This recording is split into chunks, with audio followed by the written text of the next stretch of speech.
What's up, everybody? Justin here. I'm back. Got another round of the CD collection, and we're gonna round out the G's. So we're moving through these. You know, when I started doing this a few months ago, I had no idea how long it would take, or how often I would post videos. But here we are. We're almost 40 videos deep, and we're not quite halfway through. So, I mean, at least there's enough content to keep you interested, maybe. So anyway, we are listening to Triumph Genus. This is an EP. I don't know how to say that. It's in Czech. I'm not gonna try. So Triumph Genus is a Czechoslovakian black metal band. It's members of, I think it's every member of Cult Aphizny, who sound a lot like this, but I like Triumph Genus a little bit better. It's a little darker sounding, a little more morbid sounding. But it's just really grim, morbid black metal. A band like this, they create songs that have such a dense atmosphere to them. And it doesn't sound particularly, it doesn't sound Norwegian, it doesn't sound Swedish, it doesn't sound like weird like Master's Hammer. They have a sound unto themselves, and I really, really like them. They've got one full length that also has a crazy long title, and this followed the full length, and then there's been a few more EPs since then. This is a 2-song EP, and it fucking rules, so check them out. Triumph Genus. Okay, so into the G's. The end of the G's. So first we have Guttural Engorgement. And when I first started getting into like brutal death metal, it's probably about 10 years ago. Like, I've loved Cannibal Corpse for 20 years, 25 years, and I've loved Morbid Angel for 25 years, and Deicide and those bands, but they were always just death metal to me. Particularly, those were always Florida death metal, Tampa Bay death metal to me. And it wasn't until about 10 years ago that I started to branch out, and I realized that there's this like brutal death metal subgenre. And when I got into it, this was a CD I came across, and it ticked all the boxes. It looked rad, it had a fucking ridiculous name, cool artwork, and Guttural Engorgement, they're from one of the Carolinas, and I think it's one guy, Mark Rawls. And there's his signature there because he's a designer. That's his logo. But Mark Rawls was the guy behind Guttural Engorgement. I think they played shows. And this is the Slow Decay of Infested Flesh. This is a limited edition reissue. And it's I don't remember if this was technically a full length or if it was a collection of other releases. But there's also a full live set here. So at one time there was a band, or at least him playing live somehow. But Guttural Engorgement is super heavy, kind of slow, brooding, slammy, breakdown heavy, brutal death metal. But Mark Rawls has got one of the just most insane voices. It's super gurgly and low and just rumbly sounding. But I always like this. And this kind of stuff is just, it's strictly shock value. I don't listen to it for any kind of like, there's no benefit to it other than it's just like, it's nasty. It gives you that, that nasty riff face when you're listening to it. Mark Rawls has been in a bunch of other bands, and in particular, he did a band, I don't know, 10 years ago or so called The Empty Tomb. And I remember they had a MySpace page and a really sick logo and kind of like biblical artwork, and it kind of had this like biblical slant to it, but it was like slammy death metal. But the lyrical content was listed as being Christian, and I don't know if it was that he was Christian or they were covering like Christian themes from an anti-Christian standpoint. I've always wondered that. I've never seen that CD anywhere to buy it. I want to pick it up if I ever come across it. But Guttural Engorgement, it's a guilty pleasure, but I like it. I'll link it below. Then we have Still Sealed, like so many CDs, Gutted, with Human Race Deserve to Die. But this is not the cool old school death metal Gutted. I don't know anything about this Gutted. It's a different band. I don't know where they're from. This came out on Gorgiastic Records. And split with Nice to Eat You Records. I got this in the famed Gigantic Trade so many years ago. I'm assuming it's some kind of brutal death metal. Then we have Guttural Slug with Megalodon. I bought this recently. I bought a handful of CDs from Rotten Productions, Rotten Music. Actually, here's a sticker. Rotten Music. Just happened. I bought these like a year ago. This just happened to be laying on the coffee table. But I bought this one. I had listened to it a couple times on YouTube, and I snatched it up based solely on the cover art and the fact that it's called Megalodon. This is brutal death metal. They are from some third world country. I don't remember where. This came out on Severed.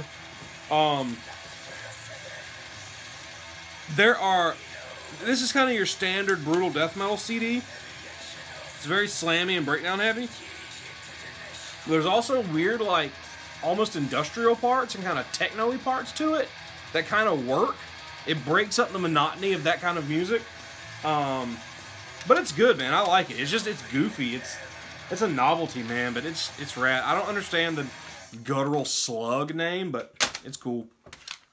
Then we have Guttural Corpora Cavernosa. Focus. So, this is another band that I came across on YouTube one time. They're from Japan, I think. Japan or like Singapore or something fucking ridiculous. But their name is ridiculous for one. And the Corporal Cavernosa are the chambers in your penis that fill up with blood when you get an erection. Thank you, anatomy class. I knew that. I'd have to look it up. And I guess you just slap guttural in front of it. But anyway, this is Munching on Red Carpet. This thing is full of broken English. It's hilarious. Gargling with Contaminated Drill Bits. Ash Juice Squirt Orgy. Cleveland Steamer is the new missionary position. Drowning in the Douche Fountain.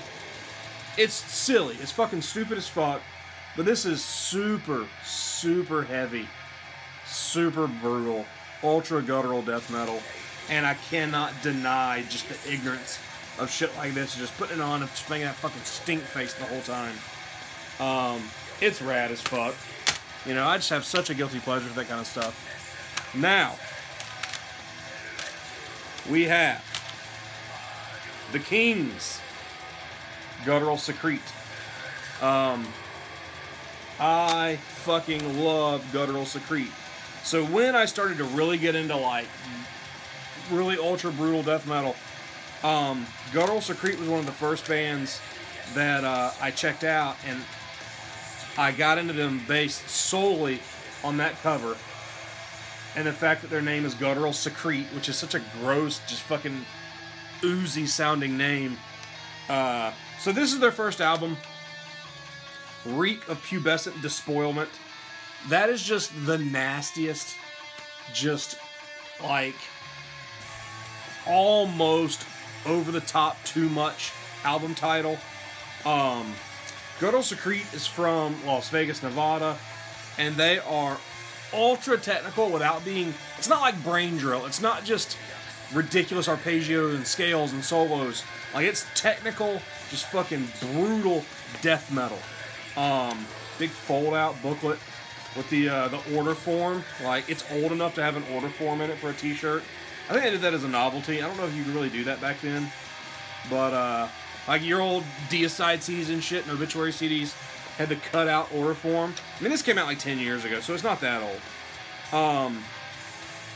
But the riffs on this thing, man, like, throughout the 10 or 11 songs, there are 11 songs on this, like, you can hear what's going on. And it is just technical, and it's fast, and it's visceral, and it's ugly, and it's heavy, which is fucking disgusting lyric. It's depraved. It's a really, really depraved sounding record.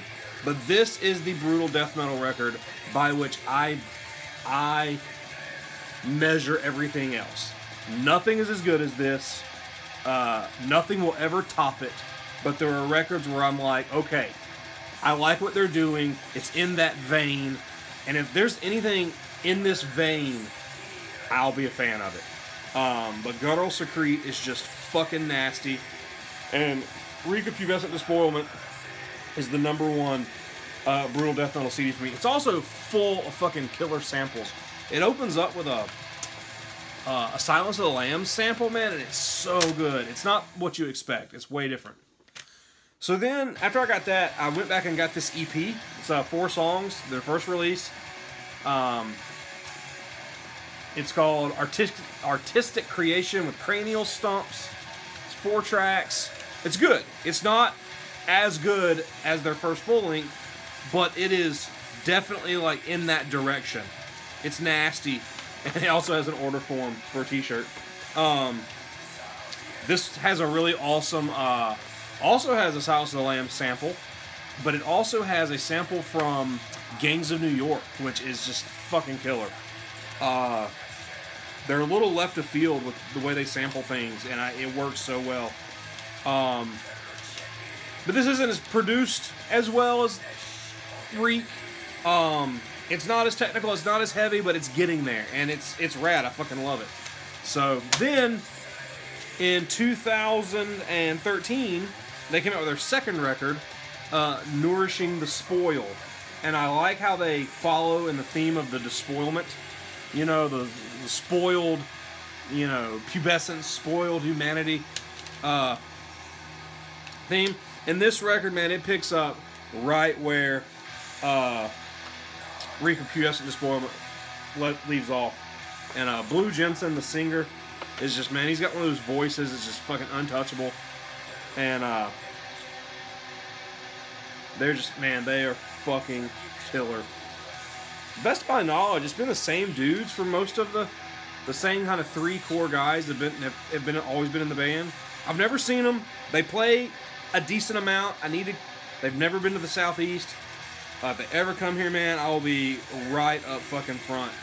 But this record's great. It's not as engaging as Reek, but it's not the second best brutal death metal CD, but this one will probably be in like my top 10. It's that good, but it doesn't match the first one, but it's still, it is by no means like a shitty second record. So, Guttural Secrete, I absolutely fucking love them. My favorite brutal death metal band, and they're the one that by all other bands should be measured. So, now, I'm not going to spend a lot of time talking about this band because everybody knows them, but as a matter of importance, Guns N' Roses. So, Appetite for Destruction, we all know it. The highest selling albums of all time, something like 30 or 40 or 50 million records. This is my favorite album of all time. #1. Nothing else touches it. Nothing means more to me than this album, because this album is what made me recognize music. It's what made me say, hey, I want to play music. I want to be a musician. I was 7 years old when this came out. Started hearing it on the radio. When I was like 9 or so, I got the tape, and I inherited it from like an uncle, and I still have just the cassette tape. I don't have a case for it. All the print's worn off. But when I was like 10, 11, 12, dude, Guns N' Roses was just, it was all I listened to. It was all I would fucking listen to. And they're not my favorite band. I've talked about it a little bit, and I'll talk about some more soon. My favorite band of all time is Integrity. But Appetite holds the spot for favorite album. It just, man, it's sleazy, just nasty rock and roll. And say what you will, I know you hear Welcome to the Jungle on the radio fucking constantly. And you hear Paradise City constantly. It's in movies and TV and on the radio every day.